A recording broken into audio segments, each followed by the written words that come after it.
there's going to be basically two parts. The first is to define some terms about religion and discuss religious diversity.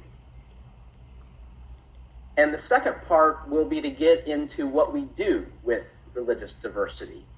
So how do we make something good out of our diversity? So I want to start with the question, what is religion? And I'm going to give you a moment, let's say 15 seconds, to just think about, in your mind, in your experience, how would you define religion? So just take 15 seconds to think about that for a moment.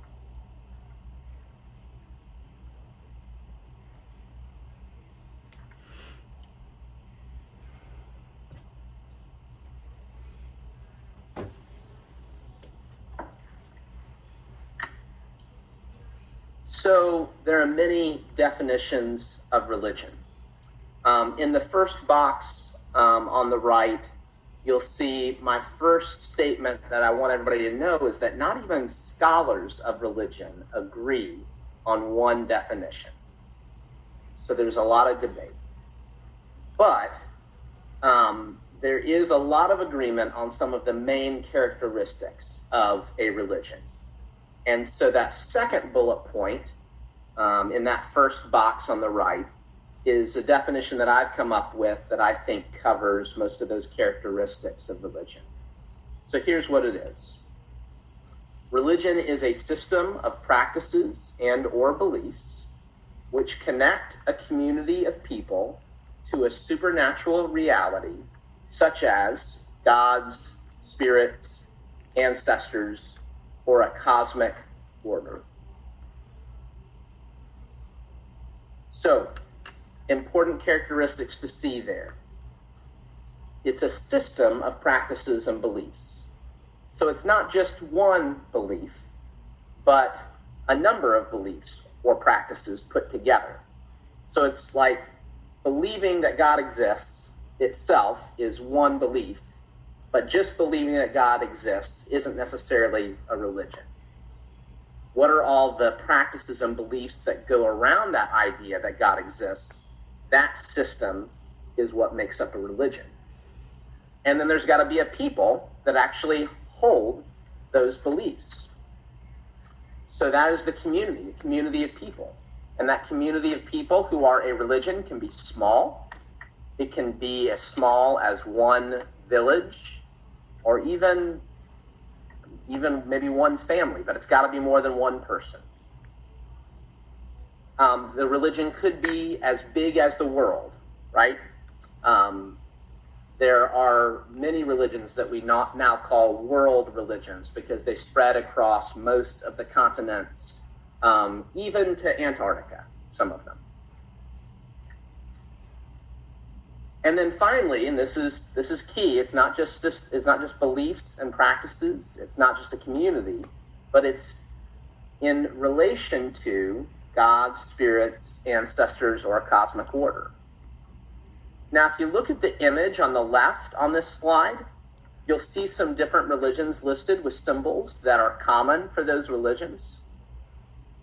And you all may know something about some of those religions, and you may know that they can be pretty different from each other. For instance, Hinduism, it's very common for there to be a number of gods who are worshipped, and this is called polytheism. Islam, Christianity, Judaism are very commonly known to be monotheistic religions, meaning that they only have one God. Other religions listed here don't even really have a God, like Buddhism. Buddhism is more about a cosmic order that people are trying to live in. And most Buddhists would not consider themselves to have or worship a God. And then ancestors is a very common form of devotion as well.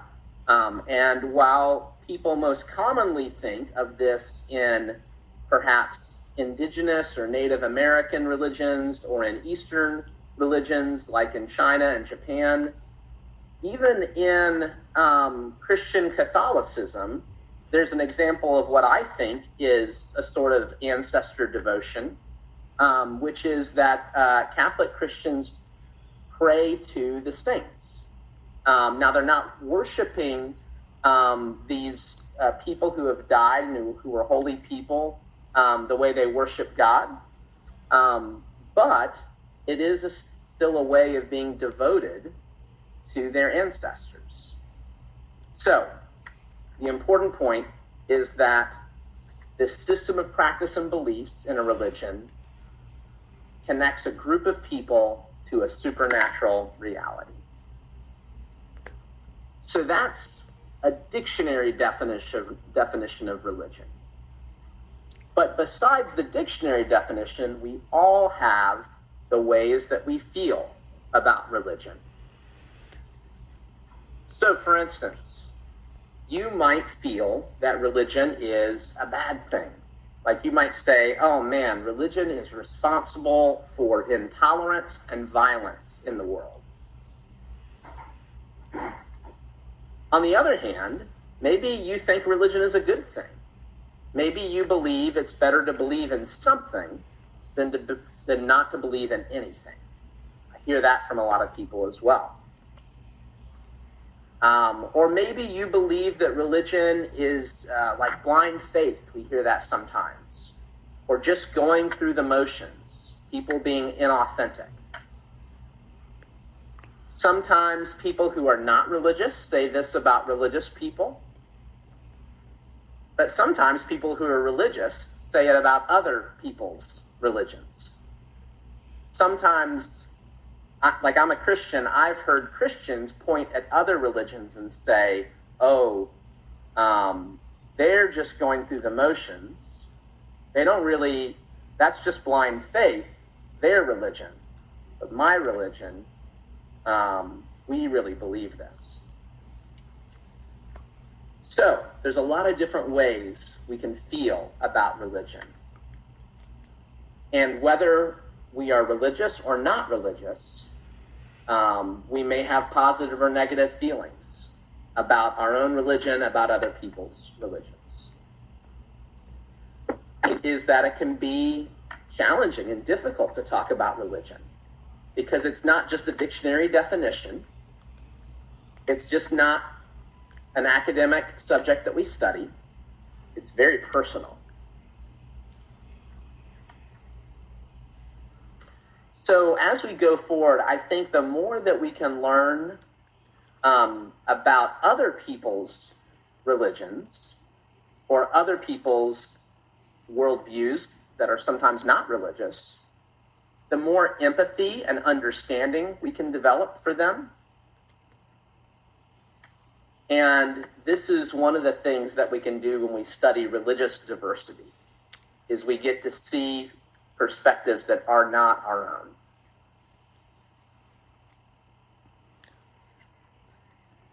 So, in understanding religious diversity, there are 3 points that I like to make to help people understand how diverse religions are.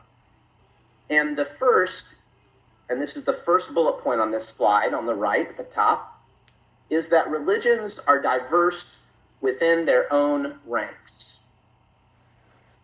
So no religion is just one thing.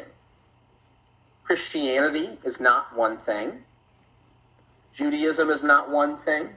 No religion is. My master's research was on Muslim youth growing up in the American South. I interviewed Muslim youth who were white converts, African American converts, and then families whose country of origin was Syria, in the Middle East, Palestine, in Central Asia, Pakistan, in Europe, Bosnia, in Asia, Tibet, and India. So the religion is from all around the world, and this is the case with many religions. So no religion is just one thing. Religions are diverse in their own ranks. The second point is that diversity within religions weaves together with cultural and regional diversity. So, for example, Islam is different in Indonesia, in Southeast Asia, than it is in Iraq, in the Middle East. Christianity is different in North Africa than it is in Northern Europe, and that's different, again, in the southern US. Buddhism is different in Japan than it is in Thailand. So diversity within religion weaves together with cultural and regional diversity. Religion is not separate from culture. They always go together. Nevertheless, religious people and authorities and interfaith practitioners like me sometimes want to emphasize the oneness of religion. Sometimes people who